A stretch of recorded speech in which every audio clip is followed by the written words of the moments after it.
Today I want to talk about pregnancy after a loss, which is kind of a touchy subject for a lot of people. I know it is for me.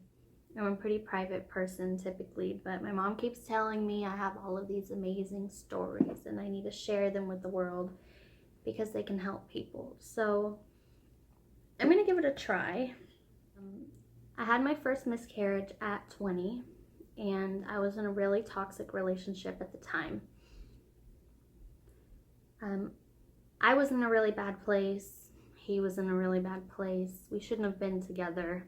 I know that now, but we were, and it just was not a good environment to have a baby in.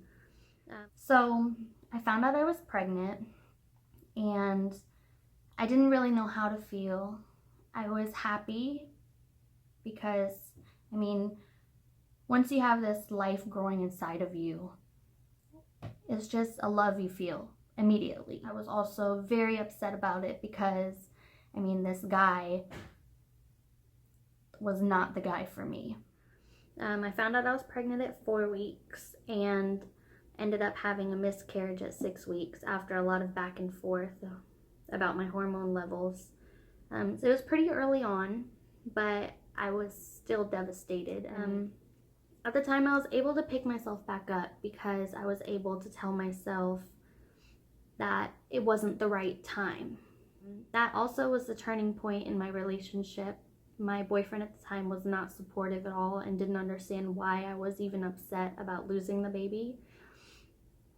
So that ultimately led me to leave him. So at the time, I kind of looked at it as a blessing in disguise, I guess you can say. So fast forward a few years later, I met my husband, who was my boyfriend at the time. We weren't together that long when we got pregnant. We were 4 months in, but we were both really excited. So there were so many times throughout that pregnancy that my husband would say to me, I just feel like you're not as excited as I am. And I was excited, but I was also being really cautious because I had lost a baby before and I was really nervous that it was going to go wrong again. So I didn't want to get my hopes up. And even after the first trimester ended, I still was nervous. Now, that pregnancy ended up going well. Baby was born. He was perfect. He's now 1.5 years old. Fast forward again. My son was maybe 4 months old when I got pregnant again. So we were excited.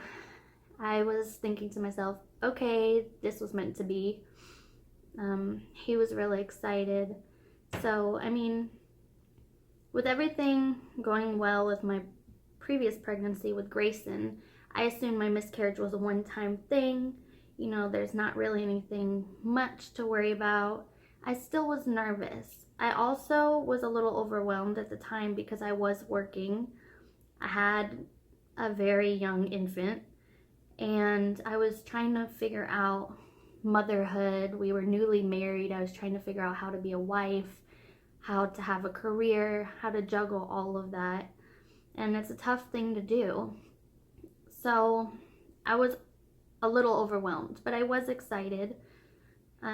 So we ended up having an ultrasound at 9 weeks and baby looked perfect. Heart rate was 164. And at that point, I let myself get excited. And I could picture this whole life that we were gonna have with this baby. And we'd go back and forth about whether it was a boy or girl. We had names picked out. We let it be real. We posted it on Facebook. We told everyone about it. So we finally make it to 12 weeks. Then we had our next appointment. I was really nervous. We had Grayson with us at the ultrasound. My husband was there. And when they started doing the ultrasound, the baby just looked really still. She wasn't moving. So I was already nervous. The tech didn't say anything. She just said, "Excuse me for a minute," and walked out of the room. And at that moment, I knew that there was something wrong, and I I knew there wasn't a heartbeat. So I told my husband, something's wrong. And I said, I need you to leave the room, take the baby out of the room, because I couldn't let myself have a moment of weakness in front of my son. You know, I mean, he's a baby. He doesn't know what's going on. So I had my husband take him out of the room. The doctor came back in with the ultrasound tech and confirmed there's no heartbeat. And when they told me, I mean, I was devastated. And you go from them telling you baby's perfect, heart rate's perfect. You have this idea that of this little human that you're going to meet. And a loss after you already have a child is even worse because you know what you're missing out on. You know, it's all of those moments I was never going to experience with Cara Lynn. And it broke my heart. I mean, it was hard to tell my husband when he came back in the room to check on me what happened. And he broke down. So I had him give me the baby. I was able to keep it together because you know how us moms are. We keep it together. So I called my mom. I told her we lost the baby. I need you to come pick Grayson up. So she came and got Grayson from the hospital. We talked to the doctor. The doctor said everything looked good. We can't figure out what was wrong. We're going to book you for surgery tomorrow. So it's like, okay. And when we left the doctor's office, that's when I really broke down. The next day we went in for the surgery, and that was really rough. After the surgery, I wake up in a room by myself and I just broke down crying because, sorry, you can immediately feel that life that was inside of you is gone. I woke up and I knew she was gone. And you know, after you lose a baby, a lot of people will feel like, okay, well, you didn't get to meet her. You have to move on from this. Like, let it go. You never even met the kid. But that's not how it is. I carried her inside of me for all that time. And I felt like I did know her. And I had already pictured this whole life we were going to have together. I was devastated. So, I mean, I cried for a few days, but I had Grayson, so I had to keep it together, and having him helped a lot because he was hilarious. He was eight-ish months old at the time, so, I mean, he was going through a really funny phase, and he helped a lot. There was a really long time I hated everyone that was pregnant. I was so jealous. Like, why do they deserve to have a baby and I don't? And you know, you shouldn't look at it that way, but at the time I was so angry. That's all that I saw. And the first loss, you know, it was very early on and I was in such a horrible relationship. I was able to tell myself everything happens for a reason. But this time I just didn't understand. You know, I already had one child. He came out perfect. I was married. I was happy. You know, everything in life seemed to be going well. And I was really upset. I just did not understand. But at the end of the day, there's some things that you just never understand. You can never understand it. So, I mean, over time, it got easier. I'm not going to say it stopped hurting, but it got easier.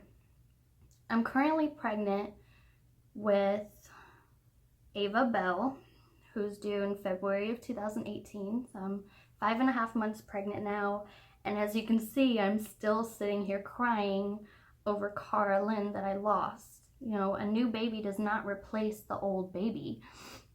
I mean, I'm really happy that I have Ava and that she seems to be coming along perfect, and hopefully she'll come into this world just as perfectly as Grayson did. But there's not a day of this pregnancy that doesn't go by that I'm not terrified. And there's not a day that goes by where I don't think about Cara Lynn. I think what's gotten me through is being really, really positive. I felt like after I lost Cara Lynn, I questioned myself a lot. Did I do this wrong? Did I do that wrong? You know, I mean, there's any number of things. I had a little rash on my hand and they thought I might have lupus. And I was like, oh my gosh, if I had gotten the rash checked out sooner, would she still be here? I mean, those are all the things you put on yourself afterwards. And this time around, I've just tried to stay positive. And I mean, every new pregnancy symptom I get is a relief to me. I mean, my face, you can't really tell in this light, but it's covered in pimples.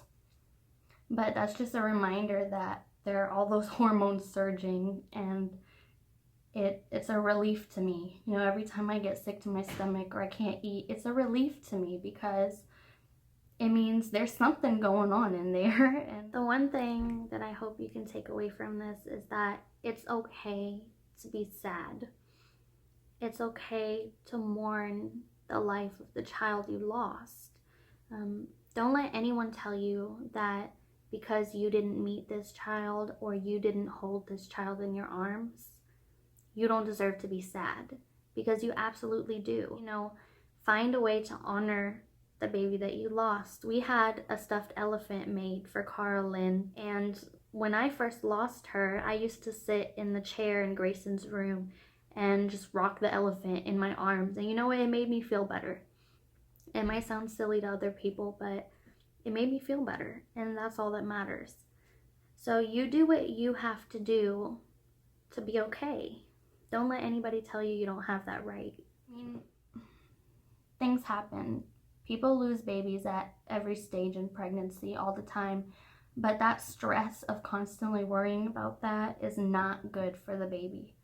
So every time I start to panic, I just remind myself, okay, everything's going fine. You need to breathe, go get something to eat, have some water, watch a movie or something, and it's gonna be okay.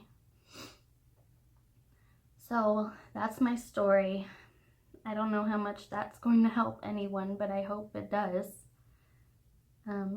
Thank you for watching.